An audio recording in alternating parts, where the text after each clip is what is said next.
नमस्कार, खबरें अब तक में आपका स्वागत है। मैं हूं आपके साथ पवन शर्मा। खबरें अब तक में आज बात होगी भारत पाक युद्ध के बाद बदले विपक्ष और सरकार की रणनीति की, शैतान के दोस्तों को भारत के तोहफे की, देश में बदहाल होती शिक्षा व्यवस्था की और आखिर में उत्तर प्रदेश में मचे डीएनए के घमासान की। इन तमाम मुद्दों पर विस्तार से करेंगे चर्चा, मगर इससे पहले आइए निगाह डालते हैं समय की हेडलाइंस पर।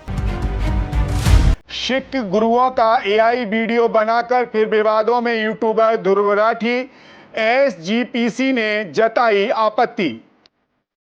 बलूचिस्तान के बाजार में फटा बम, कई दुकानों के उड़े पटाखे, 4 की हुई मौत, 20 हुए घायल। इजराइल ने हमास के खिलाफ शुरू किया ऑपरेशन गिदोन चेरिट्स, सीरिया से वापस आए इजरायली जासूस के दस्तावेज। भगोड़े नीरव मोदी के एक बार फिर झटका, ब्रिटेन की हाई कोर्ट ने खारिज की जमानत याचिका। नूह से एक और पाकिस्तानी जासूस गिरफ्तार, फोन में मिले गद्दारी के सबूत, चैटिंग से बड़ा खुलासा। लखनऊ में बेटी ने मां का गला रेत कर तड़पता हुआ छोड़ा, रात में सड़क पर घूमती रही, उसका बॉयफ्रेंड बोला तुम्हारी मां ने अलग किया था, बदला लेना है। आईएसआई एजेंट शहजाद को लखनऊ कोर्ट ने जेल भेजा, पैसों के बदले पाकिस्तान को देता था खुफिया जानकारी। पुतिन तोड़ देंगे नाटो की दीवार, न्यूक्लियर हथियार का इस्तेमाल किए बिना भी यूक्रेन मिशन को समाप्त करने का किया दावा। यूको बैंक के पूर्व चेयरमैन की हुई गिरफ्तारी, ईडी ने 6,200 करोड़ के बैंक फ्रॉड में उठाया कदम। शेयर बाजार लगातार दूसरे दिन गिरावट के साथ बंद, सेंसेक्स 271 अंक पर बंद हुआ, निफ्टी 74 अंक गिरा। हेडलाइंस के बाद चलिए शुरू करते हैं खबरों का सिलसिला और बात करते हैं आज की खास खबर के बारे में। जब तक भारत और पाक के बीच गोलियां चली, विपक्ष साथ खड़ा रहा, लेकिन जैसे ही धुएं के गुबार छटे, सवालों की बौछार शुरू हो गई। अब ऑपरेशन सिंदूर सिर्फ एक सैन्य मिशन नहीं, एक राजनीतिक तूफान बन चुका है। सरकार पाकिस्तान की पोल खोलने, दुनिया के सबसे बड़े कूटनीतिक मिशन की तैयारी में जुटी है, तो वहीं विपक्षी दलों ने आरोपों के तीर चलाने शुरू कर दिए हैं। राहुल गांधी फिर गरजे हैं और निशाने पर हैं विदेश मंत्री एस जयशंकर। राहुल गांधी ने उनसे पूछा है कि पाकिस्तान को हमारे विमानों की जानकारी कैसे मिली। दूसरी ओर सरकार ने भी विपक्ष को उसी की भाषा में जवाब देने की ठान ली है और जवाब भी ऐसा कि पूरा विश्व देखेगा। 7 देशों का दौरा, 7 डेलीगेशन, एक मिशन और भारत की आतंक के खिलाफ जीरो टॉलरेंस नीति। जी हां, केंद्र सरकार ने ऑपरेशन सिंदूर को और सीमा पार आतंक के खिलाफ भारत का रुख बताने के लिए सर्वदलीय सांसदों के 7 डेलीगेशन बनाए हैं, जिसमें सत्तारूढ़ दल भारतीय जनता पार्टी के रविशंकर प्रसाद और बैजंत पांडा, शिवसेना के श्रीकांत शिंदे और जेडीयू के संजय झा शामिल हैं तथा विपक्षी दलों ने कांग्रेस के शशि थरूर, दिरवण मुनेन, एनसीपी एसपी के सुप्रिया सुलेन शामिल हैं। ये डेलीगेशन दुनिया के बड़े देशों में खासकर संयुक्त राष्ट्र सुरक्षा परिषद यूएनएससी के सदस्य देशों का दौरा करेंगे। यही नहीं, ये डेलीगेशन सीधे पहुंचे संयुक्त राष्ट्र सुरक्षा परिषद के देशों तक और बताएंगे कि पाकिस्तान कैसे आतंक को पाल परोस रहा है। मगर कांग्रेस अब इस मिशन पर भी सियासी सवाल खड़े कर रही है। पार्टी का कहना है कि उन्होंने शशि थरूर का नाम नहीं दिया, फिर भी उन्हें डेलीगेशन का हिस्सा कैसे बनाया गया। जयराम रमेश ने साफ कहा कि कांग्रेस ने 4 और नाम भेजे थे, थरूर उन नामों में से नहीं थे, लेकिन थरूर ने जिम्मेदारी स्वीकार करते हुए सरकार को धन्यवाद भी कह दिया है। यानी कि सियासी ड्रामे की स्क्रिप्ट भी तैयार है और किरदार भी तैयार हैं। एक तरफ सरकार कूटनीति के मोर्चे पर चौकस है, तो दूसरी ओर विपक्ष आक्रामक तेवर में है।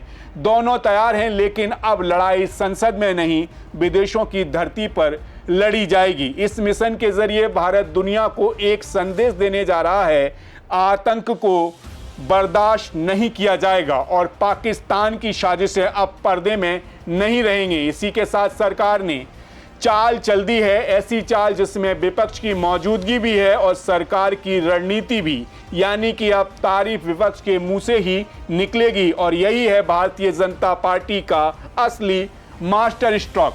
फिलहाल इसी के साथ खबरें अब तक में रुक करेंगे अगली रिपोर्ट का। जब तक भारत की अस्मिता पर आई तो देश ने दिखाया कि उसका जवाब सिर्फ बंदूक से नहीं, रणनीति से भी आता है। पाकिस्तान की गोदी में बैठकर आतंक के सुर अलापने वाले तुर्की और अजरबैजान को जब भारत ने वही दिया जो दुश्मन के साथ खड़े होने वालों को मिलना चाहिए, बहिष्कार, वॉकआउट और व्यापार का कटाव। पहलगांव हमले के बाद भारत ने न सिर्फ सीमा पार करारा जवाब दिया बल्कि देश के अंदर एक आर्थिक युद्ध की शुरुआत भी कर दी है। जैसे ही तुर्की और अजरबैजान ने पाकिस्तान का साथ दिया, भारत ने इन देशों के खिलाफ कूटनीतिक चक्रव्यूह बुनना शुरू कर दिया और अब इसका असर साफ नजर आने लगा है। भारत सरकार ने मई में ऐतिहासिक फैसले लेते हुए पाकिस्तान से आयातित कर सामान पर पूरी तरह से रोक लगा दी, यानी कि व्यापार में जो सामान पाकिस्तान से खरीदा जाता था वो अब नहीं खरीदा जाएगा। यहाँ तक कि वो चीज़ें जो पाकिस्तान के रास्ते दूसरे देशों से आती थीं उन्हें भी रोक दिया गया है। इसका असर लगभग 50 करोड़ डॉलर के व्यापार पर पड़ा है। जी हाँ, देश के सबसे बड़े व्यापारी संगठन CIT ने तुर्की और अजरबैजान से आयात निर्यात पर विराम लगा दिया है। लखनऊ, जयपुर, दिल्ली, मुंबई जैसे बड़े व्यापारिक केंद्रों में अब तुर्की के गहने, संगमरमर, परिधान और सेब तक को दुकानों से हटाया जा चुका है। इतना ही नहीं, ई-कॉमर्स प्लेटफॉर्म से भी तुर्की वॉन्ड्स को बाहर का रास्ता दिखा दिया गया है। वहीं तुर्की की एयर ग्राउंड सर्विसेज कंपनी की सुरक्षा मंजूरी रद्द कर दी गई है। ये कंपनी दिल्ली, मुंबई, अहमदाबाद समेत 9 देशों में ग्राउंड लैंडिंग करती थी। अब उसे भारतीय हवाई अड्डों से बाहर का रास्ता दिखा दिया गया है। इसके अलावा तुर्की और अजरबैजान की उड़ानों में बुकिंग 60% तक गिरावट आई है। वहीं एक्स को 8000 से अधिक खातों को ब्लॉक करने का आदेश दिया गया है, जो भारत विरोधी और पाकिस्तान का समर्थन करने का एजेंडा चला रहे थे। क्या क्या बदला है, आइए आपको दिखाते हैं एक नज़र में। भारतीय व्यापारियों ने तुर्की से आयात बंद करना शुरू कर दिया है। मिंत्रा और आजियो ने तुर्की के फैशन ब्रांड की बिक्री पर रोक लगा दी है। एयरपोर्ट से बाहर सेल्वी कंपनी को भारतीय हवाई अड्डों से बाहर का रास्ता दिखा दिया गया है। भारत से तुर्की जाने वाली बुकिंग में 60% की गिरावट आई है। लोगों ने तुर्की के उत्पादों और सेवाओं का बहिष्कार करना शुरू कर दिया है। यानी कि भारत ने एक बार फिर दिखा दिया है कि वह अब सिर्फ सुनता नहीं, करारा जवाब देता है। जो भी पाकिस्तान के साथ खड़ा होगा उसे भारत के बाजार, माटी और मन से बहिष्कृत किया जाएगा। ये कोई साधारण प्रतिक्रिया नहीं, ये भारत की नई रणनीति और सोच है। जो देश हमारे जख्मों पर नमक छिड़केंगे उन्हें व्यापार, पर्यटन और तकनीक की हर गली से खदेड़ा जाएगा। इसी के साथ खबरें अब तक में रुक करते हैं अगली रिपोर्ट की। देश की बात तो गई, अब बात करते हैं देश की जनता की। देश में अब तक न जाने कितने चुनाव हो चुके हैं। कोई गरीबी हटाओ के नारे पर जीता है, कोई भ्रष्टाचार हटाने की बात पर सत्ता में आता है, कभी आपातकाल और दंगे के चुनावी एजेंडा बने। 2014 में एक नई उम्मीद जगी विकास और गुड गवर्नेंस के नाम पर, जो काफ़ी हद तक सही साबित हुई। लेकिन इन तमाम वायदों और नारों की भीड़ में शिक्षा हमेशा कोने में पड़ी रही, उपेक्षित और अनसुनी रही। आज़ादी के 75 साल से ज़्यादा साल में कोई भी सरकार शिक्षा को केंद्र में लाने का साहस नहीं जुटा सकी। राजनीतिक दलों के लिए ये कभी वोट खींचने वाला मुद्दा नहीं बन पाया और चुनाव के बाद तो जैसे ही इस पर सोचने का भी वक्त किसी सरकार के पास नहीं है। पीएम मोदी जी ने शिक्षा को लेकर कुछ संकेत जरूर दिए, लेकिन क्या कोई ठोस योजना बनाई? शायद नहीं। इस देश में प्राथमिक शिक्षा की हालात किसी से छुपी नहीं है। गांव और कस्बों के सरकारी स्कूल आज मजाक बनकर रह गए हैं। वहाँ शिक्षकों की जगह स्थानीय युवक युवतियाँ पढ़ाते हैं, जिन्हें 2 से 5 हजार रुपए मिलते हैं और असली शिक्षक कहीं और अपना धंधा चमका रहे होते हैं। ग्राम प्रधान भी अब सब जानते हैं, लेकिन कुछ नोटों में ईमानदार बिक जाता है। बायोमेट्रिक उपस्थिति की बात तो की गई, लेकिन शिक्षकों के विरोध के आगे सरकार भी नतमस्तक हो गई। वहीं निजी स्कूल अब सिर्फ फीस वसूली के केंद्र बन गए। वहां कौन पढ़ा रहा है, क्या पढ़ा रहा है, किस योग्यता से पढ़ा रहा है, इसका कोई मानक नहीं। ट्यूशन जरूरी बन चुकी है। जो खुद पढ़ा लिखा अभिभावक है वो अपने बच्चों को संभाल लेता है, मगर बाकी सब भगवान भरोसे रह जाते हैं। यहाँ तक कि अंग्रेजी माध्यम का दिखावा और उस दिखावे की कीमत एक गरीब के बच्चे के भविष्य का बलिदान बन गया है। अंग्रेजी माध्यम हो या हिंदी माध्यम, किताबों से तो हर जगह माता पिताओं को लूटा जा रहा है। हर स्कूल की किताबों का प्राइस अलग अलग आ रहा है और कुछ किताबें तो ऐसी हैं कि जिनकी गलतियां खुद बच्चे तक पकड़ लेते हैं। तो सोचिए आखिर कहां जा रहा है देश का भविष्य। वहीं चलिए अब उच्च शिक्षा की सच्चाई भी आपको बता देते हैं। आईआईटी और आईआईएमएस को छोड़ दें तो बाकी संस्थानों का हाल डिग्री के बदले धन पर टिका है। मेडिकल और हेल्थ एजुकेशन अब लूट का बाजार बन चुका है। कॉलेज वाले कहते हैं इंटर्नशिप वही करो वरना लाखों दो, अब डिग्री मिलेगी। विरोध करोगे तो डिग्री अटक जाएगी। मजबूरी का नाम शिक्षा हो गया है। नीट या जेई जैसी परीक्षाओं के रिजल्ट आने से पहले ही एजेंटों के फोन आने लगते हैं। इतना 2 सीट पक्की है, पैसा दिया तो कॉपी खाली छोड़कर नंबर लिखाएंगे, और सच में मिलते भी हैं। ये वायदा एजेंट ईमानदारी से निभाते हैं। इस पर कोई खुलकर बात नहीं करता और बोलता भी नहीं, क्योंकि अधिकतर कॉलेज या तो किसी नेता के हैं या किसी पूंजीपति के या किसी बाबा के, और इनसे पंगा लेने का मतलब है भविष्य को खुद खाई में ढकेलना। पर हम चुप नहीं रहेंगे। अब वक्त आ गया है कि शिक्षा को देश का सबसे बड़ा चुनावी मुद्दा बनाया जाए, सड़क पानी बिजली से भी पहले, क्योंकि जब शिक्षा सुधरेगी तब बाकी व्यवस्थाएं खुद सुधर जाएंगी। राजनेताओं को मजबूर कीजिए कि वो शिक्षा की बात करें, ना कि सिर्फ मंदिर, जाति और रेवड़ियों की। फिलहाल वक्त है इसी के साथ आगे बढ़ने का। उत्तर प्रदेश की सियासत अब डीएनए पॉलिटिक्स के गर्म मुद्दे से थरथरा कर कांप रही है। भारतीय जनता पार्टी और सपा के बीच ये गहमा गहमी कोई नया मसला नहीं, बल्कि ये पुरानी लड़ाई का ताजा मोड़ है। पहले भी दोनों दल एक दूसरे के डीएनए पर कटाक्ष कर चुके हैं और अब ये कटाक्ष युद्ध बाक युद्ध में एक बार फिर से तूफान पर है। इस बार डिप्टी सीएम ब्रजेश पाठक और सपा प्रमुख अखिलेश यादव के बीच तकरार का केंद्र बन गया है डीएनए। याद कीजिए 2015 में जब बिहार चुनाव की हवा में पीएम मोदी और सीएम नीतीश कुमार के बीच भी एक ऐसी ही जुबानी जंग छिड़ी थी। अब वही खेल उत्तर प्रदेश में एक बार फिर से चरम पर है। बिहार में पीएम मोदी ने एक जनसभा में बिना नाम लिए कहा था कि शायद नीतीश कुमार का डीएनए गड़बड़ है।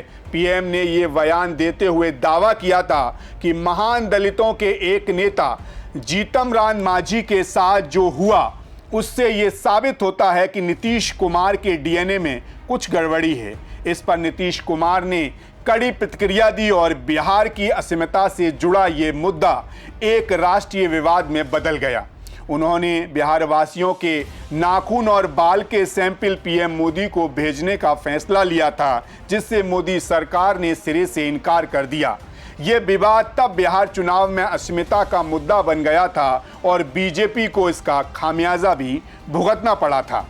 अब वही डीएनए का मुद्दा उत्तर प्रदेश की सियासत में नया मोड़ ले चुका है। डिप्टी सीएम ब्रजेश पाठक ने एक सार्वजनिक मंच पर कहा था कि समाजवादी पार्टी के नेताओं का डीएनए टेस्ट कराया जाना चाहिए, ताकि ये साफ हो सके कि वे परिवारवाद और वंशवाद की राजनीति में कितने लीन हैं। इस बयान ने सपा के भीतर खलबली मचा दी और सपा के मीडिया सेल ने इसे ब्रजेश के खिलाफ तीखा हमला मानते हुए जोरदार प्रतिक्रिया दी।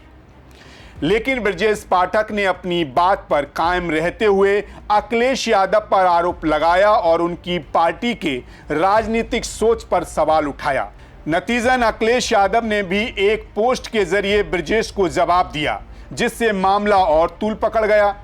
अब सवाल यह है कि उत्तर प्रदेश की सियासत में डीएनए को लेकर यह जंग किस दिशा में जाएगी। भारतीय जनता पार्टी से वंशवाद बनाम राष्ट्रवाद का मुद्दा बनाएगी, जबकि सपा इसे सार्वजनिक न्याय और लोकतंत्र पर हमला मानती है।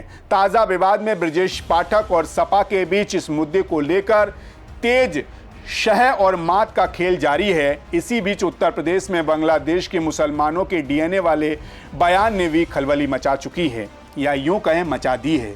जब सीएम योगी आदित्यनाथ ने बांग्लादेश के मुसलमानों को बाबर से जोड़ा, सपा सांसद रामजी लाल सुमन ने भी इस बयान पर तीखा हमला किया और सवाल उठाया कि भारतीय जनता पार्टी के नेताओं का डीएनए क्या है। ये डीएनए पॉलिटिक्स अब उत्तर प्रदेश की सियासत में नए विवादों और समीकरणों को जन्म दे रही है, जिससे साफ है कि इस मुद्दे पर जंग अभी खत्म होने वाली नहीं है। फिलहाल इसी के साथ खबरें अब तक में आज के लिए इतना ही, लेकिन जाते जाते आपसे एक बात जरूर कहेंगे।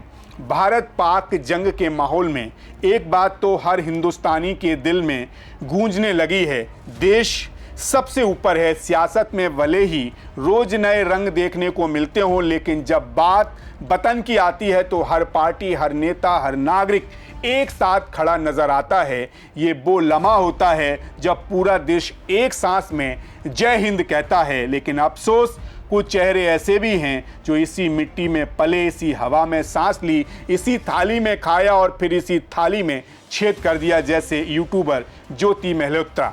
इंटरनेट ने हमें आज़ादी दी है लिखने की, बोलने की, सच्चाई उजागर करने की।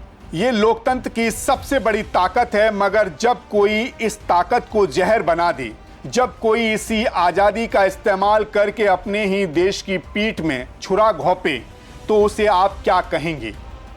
ज्योति ने ना सिर्फ देश के भरोसे को तोड़ा है, बल्कि पाकिस्तान जाकर उसके लिए जासूसी करने जैसी गद्दारी की है। सोचिए कितनी डरावनी और खतरनाक साजिश है। ये कोई मामूली सी बात नहीं, ये उस भारत माता के आंचल को छलनी करने जैसा है जिसने हमें सब कुछ दिया।